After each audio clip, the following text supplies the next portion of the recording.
नमस्कार, जनता टीवी देख रहे हैं आप। आपके साथ मैं हूं अंजलि भंडारी और रुक करेंगे सबसे पहले इस बीच आ रही है एक बड़ी खबर की और बड़ी जानकारी आ रही है, वो आपको बता दें। तो बड़ी खबर, बड़ी जानकारी, चंडीगढ़ से हरियाणा कैबिनेट की अहम बैठक जारी। इस वक्त की बड़ी खबर आपको बता दें, सीएम की अध्यक्षता में बैठक हो रही है। बड़ी जानकारी इस बीच आ रही है, 2 दर्जन से ज्यादा एजेंडों पर चर्चा हो रही है। तो आपको बता दें, बारिश से खराब फसलों के मुआवजे पर मंथन यहां पर किया जा रहा है। कर्मचारियों के मेडिक्लेम पैकेज पर चर्चा की जा रही है। हरियाणा कैबिनेट की अहम बैठक जारी है और वरिष्ठ संवाददाता पवन सिवर हमारे साथ सीधे जुड़ गए हैं इस खबर पर। पवन, हरियाणा कैबिनेट की अहम बैठक जारी है, फिलहाल किन किन महत्वपूर्ण मुद्दों पर चर्चा हो रही है और क्या कुछ महत्वपूर्ण फैसले लिए जा सकते हैं?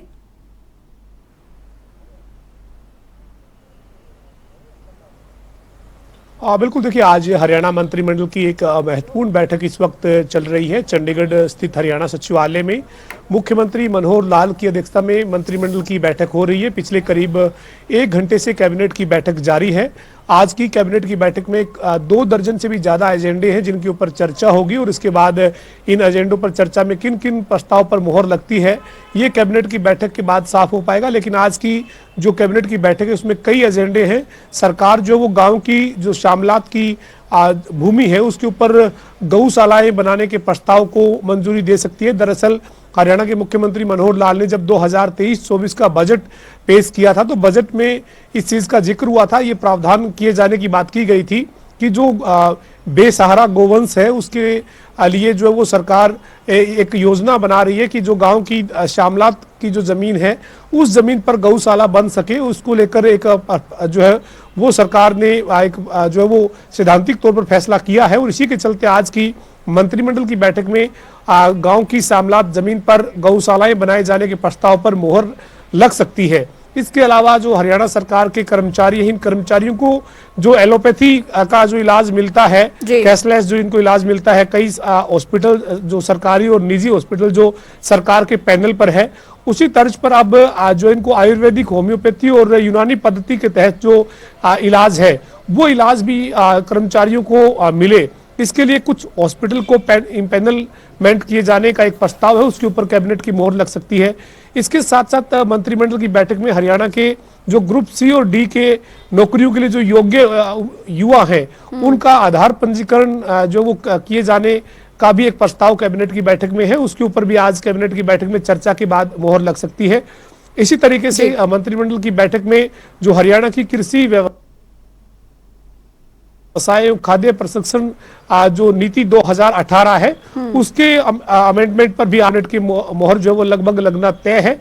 इसके अलावा मंत्रिमंडल की बैठक में जो फैसले होने हैं उसमें कई जो विभागों की जमीन जो ट्रांसफर करने की सरकार की नीति रहती है उसके ऊपर कैबिनेट की मोहर लगनी है। और इसके अलावा कैबिनेट की बैठक में कई अधिकारियों कर्मचारियों को पुनर्नियुक्ति दिए जाने के भी एजेंडे जो हैं वो कैबिनेट की बैठक में रखे गए हैं, तो उनके ऊपर भी चर्चा के बाद मोहर लग सकती है। तो आज महत्वपूर्ण कैबिनेट की बैठक है चूंकि मुख्यमंत्री मनोहर लाल ने जो सूबे का 2023-24 का बजट 23 फरवरी 2023 को हरियाणा विधानसभा के बजट सत्र की कार्यवाही में पेश किया था। इसके बाद पहली मंत्रिमंडल की बैठक हो रही है और मंत्रिमंडल की बैठक में इन तमाम एजेंडों पर चर्चा होगी और इसके बाद इनके ऊपर सरकार जो फैसला लेगी। इसके साथ साथ हाल ही में मुख्यमंत्री मनोहर लाल भिवानी जिले के 3 दिन के दौरे पर गए थे। मुख्यमंत्री ने खुद खेतों में उतरकर खराब फसल का आकलन किया है। हालांकि गिरदावरी के लिए आदेश दिए हुए हैं, मई महीने तक किसानों को मुआवजा दिए जाने की बात सरकार ने की है और साथ ही साथ मंडियों में अभी 1 अप्रैल से गेहूं की खरीद शुरू हुई है और इससे पहले सरसों की खरीद शुरू हो चुकी थी। तो मंडियों में जो खरीद हो रही है फसलों की और जो नमी है फसलों में, चाहे गेहूं की फसल है या सरसों की फसल है, अभी नमी है चूंकि बेमौसमी बारिश हुई है, काफी दिन तक खराब मौसम रहा, इसके चलते इन तमाम विषयों के ऊपर भी चर्चा आज मंत्रिमंडल की बैठक में हो सकती है। जी बिल्कुल। और पवन, अभी हाल फिलहाल हमने देखा यहाँ पर मुख्यमंत्री खुद खेतों पर जाकर कृषि मंत्री के साथ उन्होंने किसानों की स्थिति का जायजा भी लिया। जाहिर तौर पर स्पेशल गिरदावरी करवाने का जिक्र भी उन्होंने इस दौरान किया है। तो समझा जाए कि किसानों की जो फसल नष्ट हुई है उसको लेकर अहम फैसला जो है, खासकर उन्हें जो उनका मूल्य जो है वो मिल सके, उसको लेकर कैबिनेट में मुहर लग सकती है।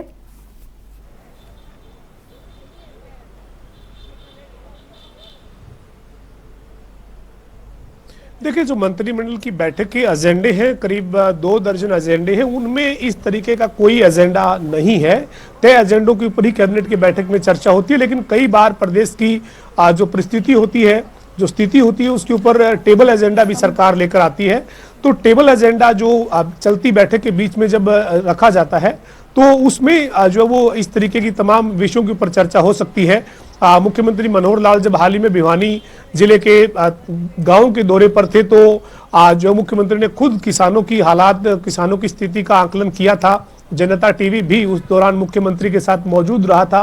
किसानों के मुरझाए चेहरे जो है वो नजर आए थे, चूंकि पकी हुई फसल के ऊपर बेमौसमी बारिश, ओलावृष्टि और जो तेज हवाओं के साथ जो बारिश हुई थी, उसके चलते किसानों का काफी नुकसान हुआ है। हरियाणा का कोई जिला ऐसा है नहीं है जहां पर किसान की फसल पर जो है वो बेमौसमी बारिश की मार नहीं पड़ी हो।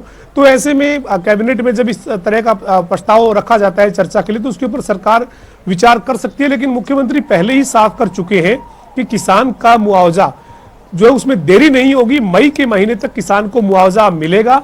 और गिरदावरी के लिए आदेश दिए गए हैं। किसानों की फसल खराब जो हुई है उसकी गिरदावरी का काम प्रदेश भर में हो रहा है, लेकिन इसके साथ ही मई के महीने तक अधिकारी जो हैं वो अपना होमवर्क पूरा करके किसान को राहत दे, ये सुनिश्चित किए जाने को लेकर आज एक बार फिर से कैबिनेट की बैठक में भी चर्चा हो सकती है। लेकिन आज की जो बैठक है वो काफी महत्वपूर्ण है, क्योंकि बजट पेश हरियाणा का हुआ है, उसके बाद पहली औपचारिक तौर पर ये कैबिनेट की बैठक हो रही है। और इसमें तमाम जो सरकार ने कैबिनेट में जो प्रावधान रखे हैं, जो एजेंडे रखे हैं, उसमें जो विधानसभा के बजट सत्र में जो हरियाणा के 2023-24 के बजट में जिन घोषणाओं का जिक्र हुआ है, जिन योजनाओं का प्रावधान सरकार ने किया है, उनको कैसे अमली जामा पहनाना है, उनको किस तरह से समयबद्ध तरीके से पूरा करना है, इन विषयों के ऊपर भी चर्चा हो सकती है। क्योंकि जब मंत्रिमंडल की बैठक होती है तो टेबल एजेंडे भी कई बार सामने आते हैं और उसके ऊपर चर्चा जो है वो विस्तार से की जाती है। आज की जो कैबिनेट की बैठक है वो पिछले करीब 1 घंटे से जारी है और काफी महत्वपूर्ण आज की मंत्रिमंडल की बैठक है। चलिए, बहुत बहुत शुक्रिया पवन से तमाम जानकारी के लिए। फिलहाल आगे भी आपसे अपडेट हम लेते रहेंगे।